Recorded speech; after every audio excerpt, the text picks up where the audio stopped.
profundizar sobre este asunto, tenemos en el estudio a Uli Stelzner. Es autor, es director de cine y también es el director del Festival de Cine de Derechos Humanos que se celebra en Guatemala. Ha trabajado mucho sobre la memoria histórica en ese país y sobre lo que está sucediendo.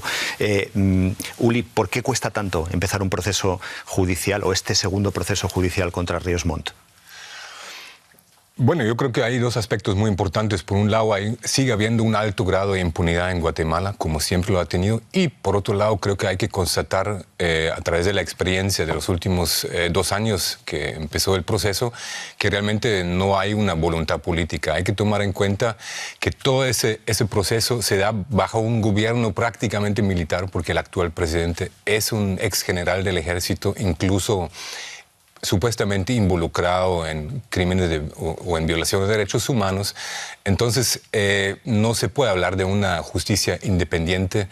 Hay muchos intereses políticos que están detrás de ese juicio, eso en términos generales, ¿no? Digamos, por otro lado, sí hay recursos pendientes que afectan el juicio que está ante la puerta hoy.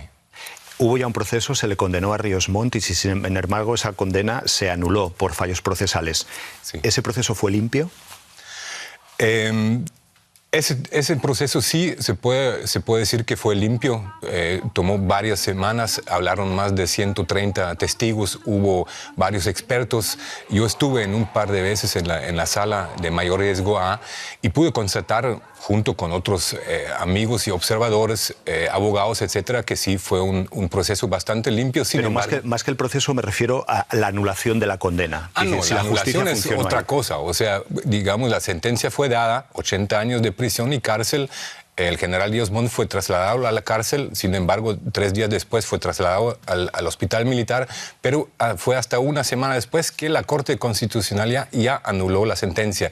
Y eso porque obviamente había una presión política económica fuerte del sector privado que se había declarado minutos después de la sentencia en estado de emergencia y no quiso de ninguna manera que esta sentencia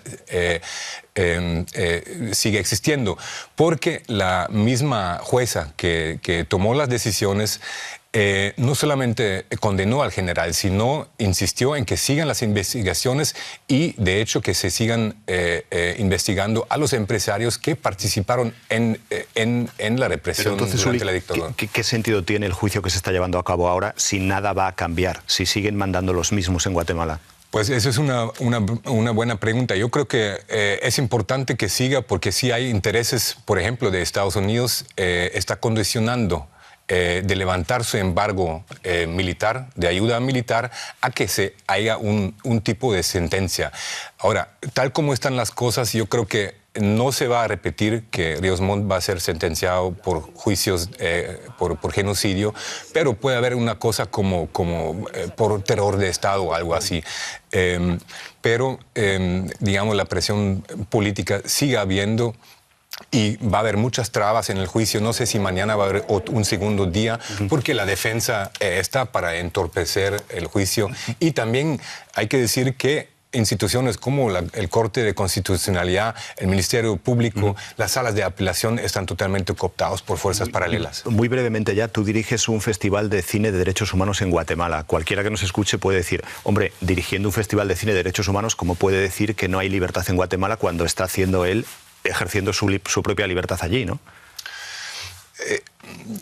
Bueno, digamos, lo que estamos haciendo con este festival son esfuerzos independientes. Digamos, las instituciones del Estado nunca han tenido interés en la memoria histórica, en la justicia, etcétera, etcétera. Pero sí hay intentos de parte de la sociedad civil de realmente hacer algo en contra del silencio. Y por eso hemos establecido este festival, que ha sido difícil de hacerlo, pero en los últimos 5 años hemos tenido más de 45,000 personas de asistencia a este festival entre jóvenes y adultos. Y creo que es un esfuerzo válido, pero sí hemos sufrido bastante censura, incluso amenazas de bomba, etcétera. O sea, estamos realizando una actividad cultural con una presión permanente, pero sí es un resultado positivo. Mucho camino por hacer entonces en Guatemala. Uli Stelzner, director de cine, director también del Festival de Cine de Derechos Humanos en Guatemala. Gracias por estar en los estudios. Muchas gracias a ustedes.